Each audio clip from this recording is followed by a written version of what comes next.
नमस्कार विद्यार्थी मित्रों, હું છું સુધીર ગામવા। આજે આપણે ધોરણ 11 ફિઝિક્સમાં જે પ્રકરણ નંબર 7 ચાલી રહ્યું છે કણોનો તંત્ર અને ચાક ગતિ, એમાં સરસ મજાનો અને ખૂબ જ મહત્વનો પોઈન્ટ આપણે ચલાવવાના છીએ।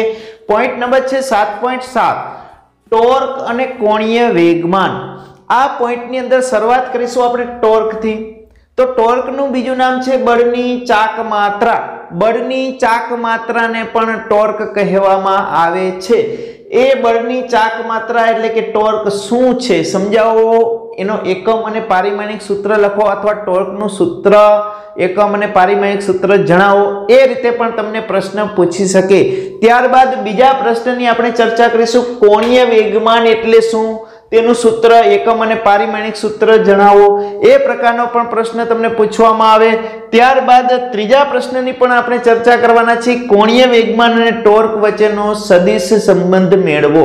બરાબર, તો આપણે શરૂઆત કરીએ બળની ચાક માત્રા, બળની અસરકારકતા। તો એ પહેલા આપણે એક દરવાજા તરફ જઈએ। તમે અહીંયા જોઈ શકો છો, આ એક દરવાજો છે। હવે આ દરવાજો જે છે એનું આ હેન્ડલ જે છે એને ખેંચતા આના ઉપર હું બળ લગાડું છું, તો અહીંયા આ જે મિજાગરા છે, અહીંયા તમે જોઈ શકો આ મિજાગરા લગાવેલા છે। આ મિજાગરા જે છે એની અક્ષ, આ અક્ષને અનુલક્ષીને આ દરવાજો જે છે એ ભ્રમણ કરશે, દરવાજો ભ્રમણ કરે છે। તો આ જે હેન્ડલ છે, એ હેન્ડલ જે છે એને હું બળ કઈ રીતે લગાડું છું, આ રીતે બળ લગાડું છું। બરાબર, હવે આ હેન્ડલને તમે આ રીતે બળ લગાડો તો શું થાય, આમ ખેંચું તો અહીંયા બળ લાગશે નહીં, અથવા આ રીતે ખેંચવામાં આવે દરવાજાને સમાંતર, તો આ જે છે એ દરવાજો ખુલતો નથી। અથવા આ જે ભ્રમણાક્ષ છે એને સમાંતર ઉપર તરફ કે નીચે તરફ બળ લગાડશું તો અહીંયા દરવાજામાં કોઈ અસર થતી નથી।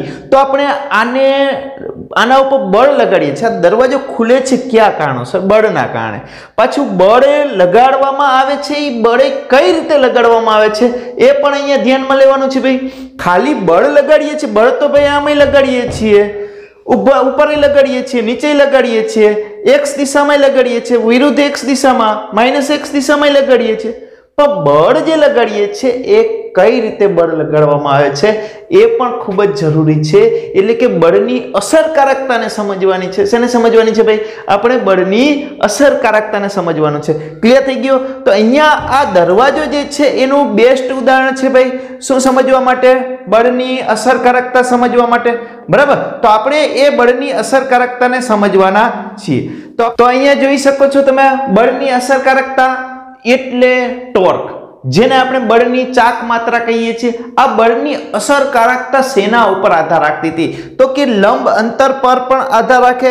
કોઈ પણ વસ્તુ જે છે, કોઈ ત્રાજવા હોય તો ત્રાજવા, તમને ખબર છે ત્રાજવા જે છે એ બંને બાજુ આ વસ્તુને મારે સંતુલિત સ્થિતિમાં રાખવી હોય તો એ શેના ઉપર આધાર રાખશે, બંને બાજુના દળ ઉપર આધાર રાખશે। બરાબર, બંને બાજુ દળ કેટલું છે એના ઉપર આધાર રાખશે।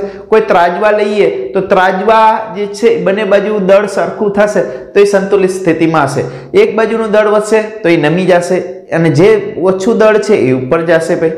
બરાબર, તો અહીંયા બધી જગ્યાએ શું, બળની એક અસરકારકતા છે, એ બળની અસરકારકતાને આપણે ટોર્ક કહીએ છીએ। આપણે જે રીતે રેખીય ગતિમાં બળની વાત કરીએ છીએ એવી રીતે ચાક ગતિમાં એ બળને સમતુલ્ય ભૌતિક રાશિ એટલે બળની ચાક માત્રા, જેને આપણે બીજા નામ ટોર્કથી ઓળખીએ છીએ। બળની ચાક માત્રા કહેવામાં આવે, ટોર્ક કહેવામાં આવે કે બળ યુગ્મ કહેવામાં આવે, આ બધાના અર્થ સરખા। તો બરાબર યાદ રાખજો, રેખીય ગતિમાં જેવી બળ ભૂમિકા ભજવે છે સેમ ભૂમિકા ચાક ગતિ માટે બળની ચાક માત્રા એટલે કે ટોર્ક એ ભૂમિકા ભજવે છે। તો બળની ભૂમિકા રેખીય ગતિ માટે છે એવી ચાક ગતિ માટે કોણી ટોર્કની ભૂમિકા છે। બરાબર, ભૂમિકા ભજવવાની છે અલગ અલગ। તો અહીંયા આપણે ચાક ગતિમાં બળને સમતુલ્ય ભૌતિક રાશિ એટલે બળની ચાક માત્રા, ટોર્ક અથવા બળ યુગ્મ પણ કહેવામાં આવે છે। તો આકૃતિ આપણે અહીંયા દોરેલી છે, તમે અહીંયા જોઈ શકો છો આકૃતિમાં, અહીંયા ઉગમ બિંદુ O છે, O થી સ્થાન સદિશ R પાસે એક બિંદુ છે, એ બિંદુ P નો સ્થાન સદિશ R છે અને એના ઉપર એક બળ લાગે છે F લાગે છે। આ બળ F હોય તો આ કણ જે છે ઈ કણ પર લાગતા બળની ચાક માત્રા ઈ કેટલી હોય તો કે આ R અને F ના સદિશ ગુણાકાર જેટલી હોય। કોના? R અને F ના સદિશ ગુણાકાર જેટલી। કોના ગુણાકાર જેટલી ભાઈ? R અને F ના સદિશ ગુણાકાર। એને આપણે ટોર્ક કહીએ છીએ। ટોર્ક ને ટો સંજ્ઞા વડે દર્શાવવામાં આવે છે। આ T જે છે એને થોડુંક આમ ત્રાસુ લખવામાં આવે છે, આવી સંજ્ઞાને ટો કહેવામાં આવે છે। શું કહેશું? ટો। તો ટો બરાબર R ક્રોસ F, સદિશ R ક્રોસ F સદિશ ગુણાકાર છે। બળ ગુણ્યા સ્થાનાંતર એને આપણે કાર્ય કહેતા। અહીંયા અદિશ ગુણાકાર આવતો, ડોટ ગુણાકાર હોય તો અહીંયા કાર્ય થઈ જાય, પરંતુ અહીંયા ક્રોસ છે તો ટોર્ક મળે છે। ટોર્ક એ કેવી રાશિ છે? સદિશ રાશિ છે, બરાબર। તો અહીંયા R ક્રોસ છે, ક્રોસ પ્રોડક્ટ છે એટલે સાઇન કહેવાય, તો RF sin θ। તો ટોનું મૂલ્ય RF sin θ કહેવાય। મૂલ્ય આ મૂલ્ય છે। θ શું છે? R અને F વચ્ચેનો ખૂણો છે। આ R ને હું આ દિશામાં લંબાવું તો આમ જશે, આ F ને આમ લંબાવ તો આ બે વચ્ચેનો ખૂણો કેવો થશે? θ। આ θ થાય છે તો આ R ના બે ઘટકો મળે, F ના બે ઘટકો મળી શકે અને R ના બે ઘટકો મળી શકે। આપણે કોઈ પણ એકના ઘટક પાડવાના હોય, બંનેના નહીં, એકનું મૂલ્ય અને બીજાનો એક ઘટક। તો R ના કયા ઘટક બને? તો કે R નો આની સાથે ખૂણો θ છે તો R નો આના ઉપરનો ઘટક બનશે R cos θ, એ આના ઉપરનો ઘટક બનશે। અને એ ઘટકને લંબ અહીંયા એક ઘટક થશે R sin θ। આ ઘટક જે છે ઈ R લંબ છે અને આ ઘટક જે છે ઈ R સમાંતર છે। કેવો છે? R સમાંતર એટલે પેરેલલ, બરાબર। આ ઊંધો T લંબની દિશા નિશાની સૂચવે છે। તો લંબ ઘટક અને સમાંતર ઘટક, તો અહીંયા આ સદિશ R છે એના કેટલા ઘટક મળે છે? બે ઘટક મળે છે। એક ઘટક F ને સમાંતર ઘટક, આ F બળ છે એને સમાંતર ઘટક મળે છે R cos θ, અને બીજો F ને લંબ ઘટક મળે છે, ઈ મળે છે F ને લંબ ઘટક R sin θ। પરંતુ હમણાં આપણે દરવાજામાં જોયું કે બળ જે છે ઈ મિજાગ્ર જે છે અહીંયાથી આપણે એને લંબ બળ લગાડીએ, એટલે કે જે હેન્ડલ છે એને લંબ બળ લગાડીએ, અંતરથી આ રીતે લંબ બળ લગાડીએ તો જ કામ થતું હતું ભાઈ, બરાબર। તો સ્થાનાંતર જે છે, સ્થાન સદિશ જે છે એનો લંબ ઘટક જ બળની ચાક માત્રામાં અસરકારકતા ધરાવે છે। આ બળને સમાંતર ઘટક કોઈ કામ આવતો નથી। શેમાં? ચાક ગતિ માટે। હા, આ સમાંતર ઘટક ખાલી સ્થાનાંતર કરે। શું કરે? સ્થાનાંતર કરે, એ કાર્ય કરે, જે આપણે આગળ ભણી ગયા છીએ, બરાબર છે।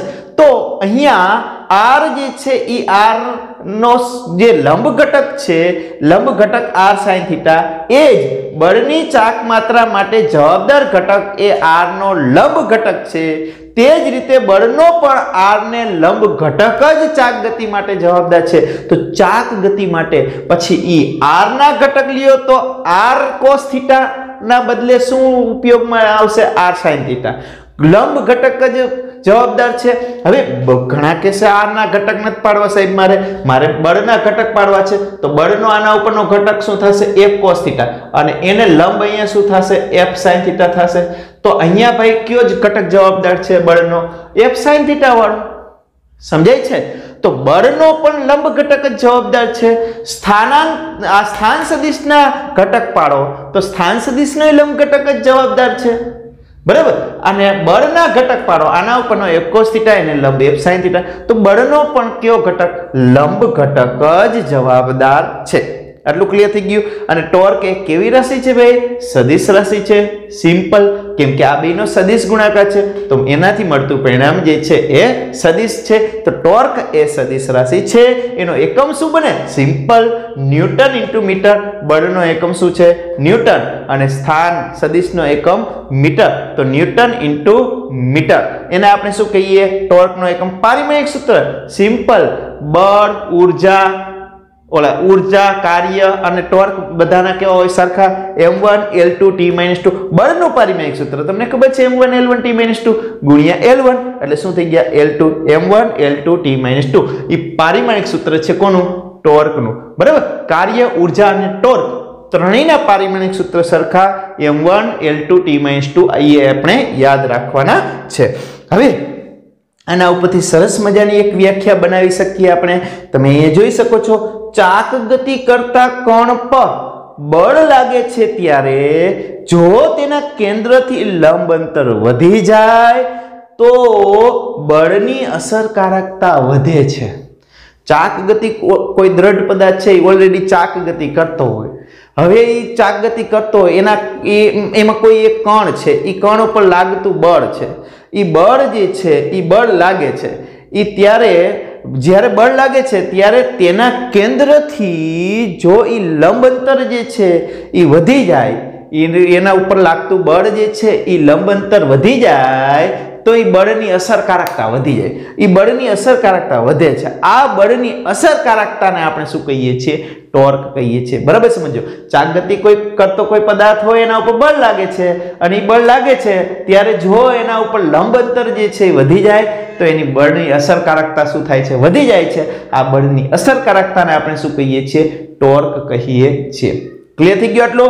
હવે વાત કરીએ બીજો પ્રશ્ન, સેકન્ડ પ્રશ્નની વાત કરીએ આજનો, તો કે કણનું કોણીય વેગમાન એટલે શું?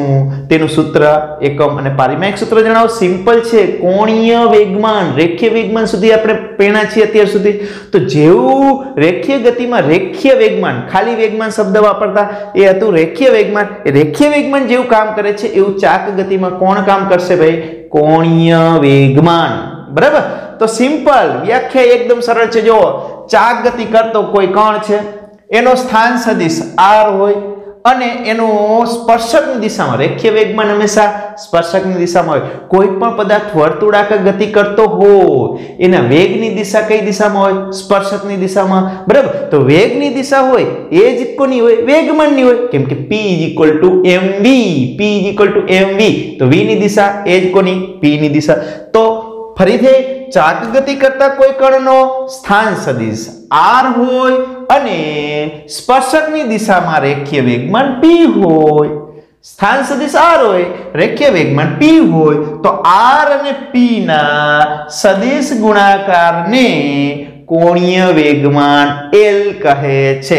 કોણીય વેગમાનની સંજ્ઞા l, કોણીય વેગમાનની સંજ્ઞા l. યાદ રાખતા જજો, સંજ્ઞાઓ સાથે સાથે યાદ રાખતા જાજો એટલે કન્ફ્યુઝન ન થાય. બરાબર. એ કાયમ માટે કામ આવશે. તો કોણીય વેગમાનની સંજ્ઞા l વાપરીએ છીએ. r અને p ના સદિશ ગુણાકારને કોણીય વેગમાન કહે છે. ધેરફોર l બરાબર r અને p નો સદિશ ગુણાકાર એટલે કે ક્રોસ કર્યો. ક્રોસ શું બતાવે છે? સદિશ ગુણાકાર. સદિશ ગુણાકાર એટલે sin, તો r p sin θ.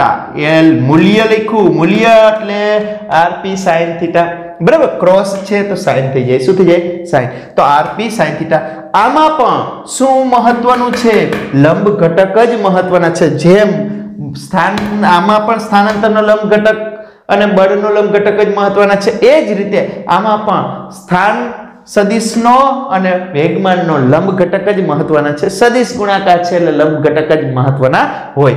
હવે અહીંયા અને અહીંયા બંને જગ્યાએ લાગુ પડે એવો મહત્વનો અહીંયા પોઈન્ટ છે. તમે જોઈ શકો છો, થીટા 0 હોય કે 180 હોય તો sin 0 ની કિંમત 0 થાય તો કોણીય વેગમાન 0 થાય. અહીંયા sin 0 ની 0 કિંમત થાય, ટોર્ક કેવું હશે? 0. એટલે કે થીટા કોના વચ્ચેનો ખૂણો છે? અહીંયા r અને p વચ્ચેનો ખૂણો છે, અહીંયા r અને f વચ્ચેનો ખૂણો છે. જો એની વચ્ચેનો ખૂણો 0 હોય તો ટોર્ક શૂન્ય હોય, કોણીય વેગમાન શૂન્ય હોય. 180 હોય તો એ ટોર્ક શૂન્ય, કોણીય વેગમાન શૂન્ય. અહીંયા θ π/2 હોય, π/2 હોય તો ટોર્ક મહત્તમ હોય. અહીંયા l મહત્તમ, l એટલે કોણ? કોણીય વેગમાન મહત્તમ હોય છે. અને એકમની વાત કરીએ. સિમ્પલ વેગમાનનો એકમ તમને ખબર છે કિલોગ્રામ મીટર સેકન્ડ ઇન્વર્સ. તો કિલોગ્રામ મીટર સેકન્ડ ઇન્વર્સ વેગમાન ન હોય તો 1 મીટર ગુણાકારમાં વધારો ન આવી ગયો, r ગુણાકારમાં છે તો કિલોગ્રામ મીટર સ્ક્વેર સેકન્ડની -1 ઘાત એકમ છે. બીજો એકમ જૂલ ઇન્ટુ સેકન્ડ પણ છે. શું છે? જૂલ ઇન્ટુ સેકન્ડ પણ છે. કોનો? કોણીય વેગમાનનો એકમ. અને પારિમાણિક સૂત્ર શું થાય? m1 l2 t-1 શું થશે? m1 l2 t-1 બરાબર. કેમ કે ખાલી વેગમાનનું m1 l1 t-1 તો અહીંયા r ગુણાકારમાં આવી ગયા m1 l2 t-1 પારિમાણિક સૂત્ર થયું. ક્લિયર?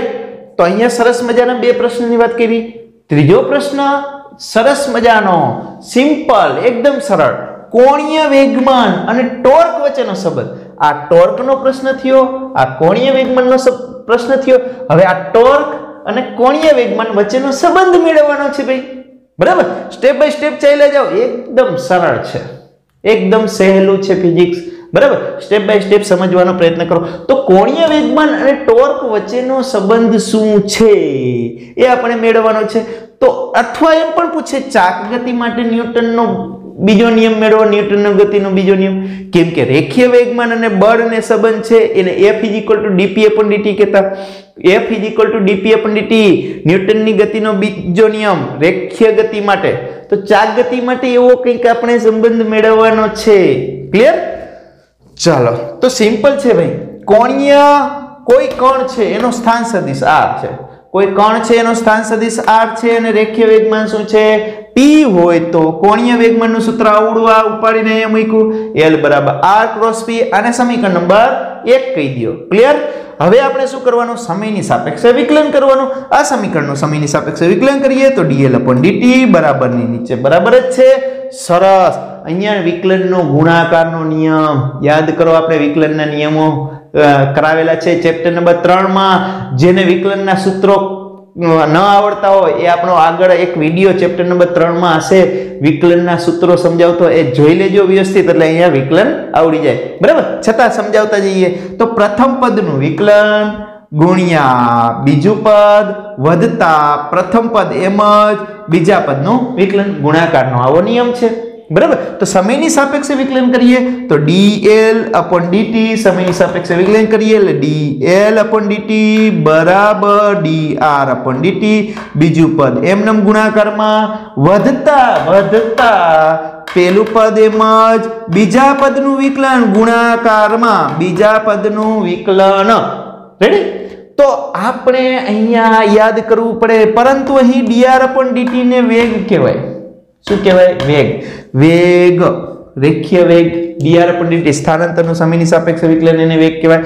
dp/dt ન્યૂટનની ગતિનો બીજો નિયમ રેખીય ગતિ માટે dp/dt વેગમાનમાં થતો ફેરફાર બાહ્ય બળ જેટલો હોય. dp/dt બરાબર f મૂકતા તો dl/dt બરાબર dr/dt ની જગ્યાએ શું મૂક્યા? v મૂક્યા ગુણ્યા p વધતા r ગુણ્યા f થઈ ગયા. આ dr/dt ની જગ્યાએ v મૂક્યા અને dp/dt ની જગ્યાએ f મૂક્યા. ક્લિયર? અહીંયા આ ભાગ 0 થશે તો શું હશે? dl/dt બરાબર r × f. કેમ ભાઈ આ ભાગ 0 થયો? તો કે હંમેશા p = mv મુજબ મુજબ v અને p સમાંતર જ હોય. વેગ અને વેગમાન એક જ દિશામાં હોય. વેગ અને વેગમાન એક જ દિશામાં હોય તો v × p માં vp sin 0, sin 0 ની કિંમત 0 એટલે v × p છે એ 0 થાય. 0 જ થાય. સદિશ ગુણાકાર બેનો 0 જ થાય એટલે આ 0. તો શું હોય? dl/dt બરાબર r × f. એ ભાઈ r × f ને શું કહેવાય? આર્યા ભાઈ. શું? ટોર્ક. તો અહીંયા dl/dt r × f ને શું કહેવાય?